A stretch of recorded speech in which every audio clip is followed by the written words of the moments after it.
మనం బీజేపీ విజయ సంకల్ప సభ చేవెళ్ళ ఒక గ్రౌండ్ లో అయితే ఉన్నాం. ప్రస్తుతం అయితే మనం చూడొచ్చు అసలు ఈ రోజు అమిత్ షా ఇక్కడికి రానున్నారు. అయితే ఏం అసలే ఇటువైపు బీజేపీ అలాగే బీఆర్ఎస్ ఒక మాటల తోటలు అయితే పేలుతూ ఉన్న నేపథ్యంలో అయితే అమిత్ షా గారు అయితే ఇక్కడికి రానున్నారు. అయితే ఈ చేవెళ్ళలో ఈ రోజు జరిగే భారీ బహిరంగ సభను ఏం ఉద్దేశించి ఏం మాట్లాడతారని చెప్పేసి మనం వేచి చూడాలని పరిస్థితి. కాసేపట్లో అయితే రానున్నారు. ప్రస్తుతం అయితే మనతో మాట్లాడడానికి చేవెళ్ళ బీజేపీ మండల అధ్యక్షులు పాండురంగారెడ్డి ఉన్నారు. వారితో మాట్లాడే ప్రయత్నం చేద్దాం. సార్ నమస్కారం. సార్ నమస్తే సార్. చెప్పండి, ప్రస్తుతం ఇప్పుడైతే అమిత్ షా గారు అయితే ఇక్కడ చీఫ్ గెస్ట్ ఇప్పుడైతే రానున్నారు. అయితే ఏం ఉద్దేశించి మాట్లాడుతున్నారు? ఈ యొక్క విజయ సంకల్ప సభ మెయిన్ ఉద్దేశం సభగా ఏం మాట్లాడుతున్నారు? రాబో ఎలక్షన్ లో బీఆర్ఎస్ ప్రభుత్వానికి ఇక్కడ నుంచే పాతి పెట్టే కార్యక్రమం ఇక్కడ నుంచే ప్రారంభమవుతుంది. చేవెళ్ళ అంటేనే చైతన్యం. చేవెళ్ళలో ప్రారంభమైంది. తెలంగాణ రాష్ట్ర వ్యాప్తంగా షురూ అయిపోయి మొత్తం బీఆర్ఎస్ పార్టీ ఖతమైపోయే రోజు చాలా దగ్గరలో ఉన్నది. ప్రతి విషయంలో ఏ విషయంలో తీసుకున్నా బీఆర్ఎస్ పార్టీ స్కామ్లమయం, లీకులమయం, లిక్కర్మయం.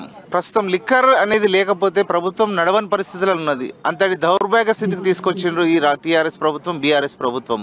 రాష్ట్రాన్ని ఉద్ధరించడానికి చేతగా ఆయన దేశాన్ని ఉద్ధరించడానికి బయలుదేరిండు.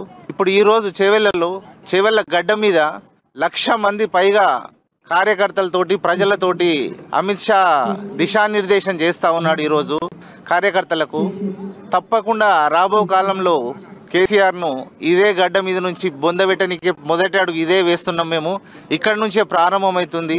తప్పకుండా చేవెళ్ళ గడ్డ మీద మా కాషాయ జెండా ఎగరేయడం ఖాయంగా నేను చెప్తా ఉన్నాను, మాట ఇస్తా ఉన్నాను ఇక్కడ ఉన్నటువంటి నేను కార్యకర్తలకు. తప్పకుండా మేము గెలుస్తాం. నిన్నగాక మొన్న ఒక విద్యాశాఖ మంత్రి కేంద్ర హోంమంత్రి అమిత్ షా గారు వస్తున్నారు. అసలు ఏం చేసినట్టు ఇక్కడ విజయ సంకల్ప సభలు ఇక్కడ చేపడుతున్నారు?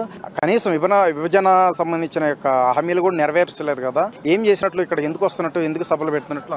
అదే చెప్తా ఉన్నాను నేను. 9 సంవత్సరాల బీఆర్ఎస్ టీఆర్ఎస్ పరిపాలనలో ఏనాడైనా ప్రజల యొక్క సంక్షేమాన్ని పట్టించుకున్న పాపన పోలేదు. అందుకనే ఈ రోజు ఈ చేవెళ్ళ గడ్డ మీద మేము ఇంత పెద్ద భారీ బహిరంగ సభ పెట్టి సవాల్ విసురుతా ఉన్నాం బీఆర్ఎస్ పార్టీకి. మీకు బొందబెట్టే రోజు వచ్చిందని చెప్పి. విద్యలో వైఫల్యం, వైద్యంలో వైఫల్యం, రోడ్లు వేయడంలో వైఫల్యం, ప్రతి దగ్గర వైఫల్యం. సంక్షేమ పథకాలు, సెంట్రల్ గవర్నమెంట్ సంక్షేమ పథకాలు కూడా కింది దాకా అందనీయకుండా మధ్యలోనే దోసుకున్నటువంటి ఈ ప్రభుత్వాన్ని తప్పకుండా గద్దె దించే ప్రయత్నంగానే ఇది ఒక మొదటి మెట్టుగా నేను చెప్తా ఉన్నాను. తప్పకుండా రాబో కాలంలో భారతీయ జనతా పార్టీ తప్పకుండా తెలంగాణ ప్రభుత్వంలో అధికారంలోకి వస్తుందని చెప్పి నేను మాట ఇస్తున్నాను. తప్పకుండా అదే జరుగుతుంది. దానికి ఇదే తొలి మెట్టు, తొలి అడుగు కూడా ఈరోజు సభ. సార్, నేను చూసుకున్నట్లయితే ఇంకా రేవంత్ రెడ్డి గారు ఈటెల గారిని అనుచిత వ్యాఖ్యలు చేస్తారు. సార్, దానిపై మీ కామెంట్ ఏమన్నట్టు? ఈ రేవంత్ రెడ్డి నోటికి ఏది వస్తే అదే మాట్లాడతాడు. ఆయన ఇష్టం వచ్చినట్టు మాట్లాడడానికి వాళ్ళ అలవాటు. చిన్నప్పటి నుంచి ఆయన రాజకీయ ప్రస్థానమే మనకు ఒక ఉదాహరణ. ఆయన మాటలు ఎవరిని ఏది పడతాడు తిట్టే చాలా గొప్ప అనుకుంటాడు. అదేంది, నిజంగా వాస్తవాలను బట్టి మాట్లాడాలి. సవాలు ఉంటే మాట్లాడాలి. అవి ప్రూవ్ చేస్తా అని మేము సవాల్ విసిరినాం. దాన్ని చేయమని చెప్పి అడగాలి. కానీ నీ అమ్మ బోయమ్మని అడ్డమైన మాటలు తిట్టడం అది కరెక్ట్ కాదు. ఇదే రేవంత్ రెడ్డి కూడా చెప్తున్నా, నీ పార్టీకి ఈరోజు చేవెళ్ళ క్యాండిడేటే దిక్కులేడు, క్యాండిడేట్ పెట్టే నీకు అది లేదు. నువ్వు ఏడికెంచి అంత పెద్ద పెద్ద మాటలు మాడుతున్నావు మా ఈటల రాజేందర్ మీద. జాగ్రత్తగా ఒళ్ళు దగ్గర పెట్టుకొని మాట్లాడని చెప్పి నేను హెచ్చరిస్తా ఉన్నాను రేవంత్ రెడ్డిని. సార్, మనం పలు సందర్భాల్లో మనం కేటీఆర్ మాటలు కూడా చూసినట్లయితే రాష్ట్రం చూసుకుంటే దేశం మొత్తంగా చూసుకుంటే కూడా ఒక తలమానికంగా ఉంది. సో ఇటు వచ్చేసరి అందరూ కూడా విమర్శలకే మాట్లాడుతున్నారా కానీ కేసీఆర్ కుటుంబాన్ని.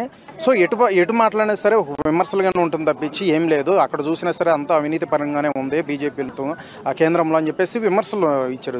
దీనిపై మీ కామెంట్?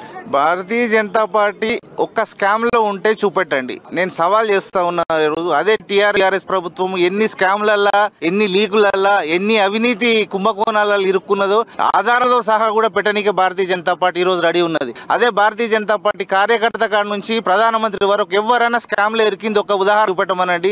డాక్యుమెంటరీ పరంగా ఎవిడెన్స్ పరంగా చూపెట్టమనండి. మేము తప్పకుండా దానికి వాళ్ళు చెప్పిన దానికి అప్పుడు ఒప్పుకుంటాం మేము తప్పని. కానీ వాళ్ళు చూపించే దమ్ము లేదు, ధైర్యం లేదు. కేవలం దృష్టి మళ్లించడానికి పేపర్ లీక్ అయితే అరెస్ట్ల పర్వం వాళ్ళ బిడ్డ మీదకి వచ్చేసరికి చూసుకున్నట్లయితే దీనికి సంబంధించి మరి కాసేపట్లో అయితే ఒక భారీ బహిరంగ సభ అయితే ప్రారంభంగా ఉంది. చూడాలి మొత్తంగా ఈ యొక్క సభలో అమిత్ షా గారు ఏ ఉద్దేశించి ఏం మాట్లాడినారు కూడా మనం చూసే అవకాశం అయితే ఉంది. వీడియో జర్నలిస్ట్ రాజుతో ప్రవీణ్, అమా న్యూస్, చేవెళ్ళ నుంచి.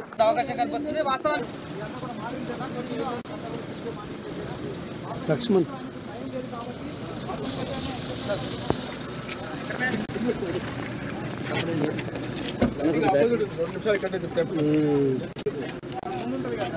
ఒక 2 నిమిషాలు మాట్లాడి చెప్తారు.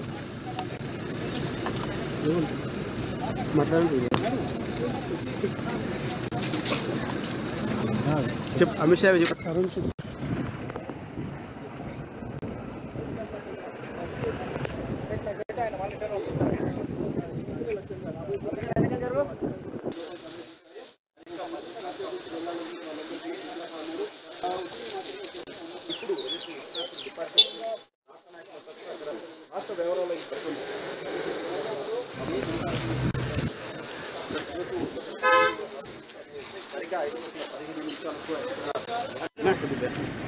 ఒక్క నిమిషం మాట్లాడదాం. దిగుతున్నారు సార్,